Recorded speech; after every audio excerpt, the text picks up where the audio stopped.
அடியிலே பண்ற இல்ல இந்த முடியல லாங் ரேஞ்ச் அடி சரி என்னன்னு போனு தர மாட்டாங்க. நம்ம எங்க வீட்டுல போய் எங்க அப்பாட்ட கேட்டு விளையாடுவோம்.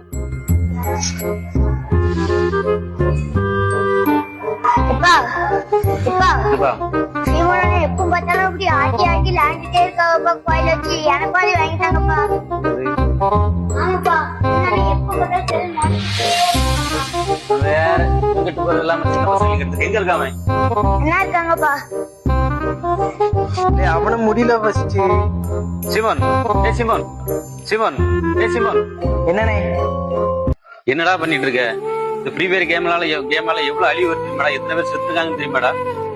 உன்னால உன்னை பார்த்து அந்த சின்ன பசங்க வீட்டுல வந்துட்டு ஒரே கை இப்படி ஆட்டிட்டே இருக்கான். படிப்பு இல்ல, அவனுக்கு சர்ச்சை பண்ணணும் ஒரு அக்கறை இல்ல.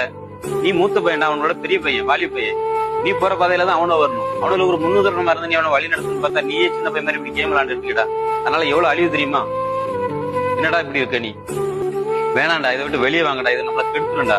இது நம்மளுக்கு தேவையில்லை. இது உங்க வாழ்க்கையே அழிச்சிடும். ஒழுங்கு அந்த பசங்களை, சின்ன பசங்களை சர்ச்சைக்கு கூட்டு போங்க, சண்டே ஸ்கூல் போங்க, நல்ல பைபிள் வாசிங்க. ஆண்டவர் உங்களுக்கு ஏற்ற ஞானத்தை எடுத்து வழி நடத்துவார்.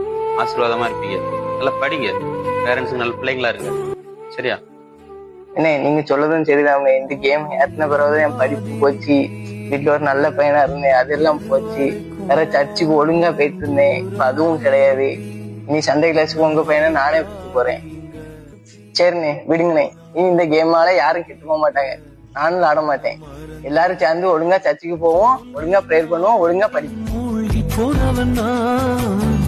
வாழ்ந்திடும் நோக்கம்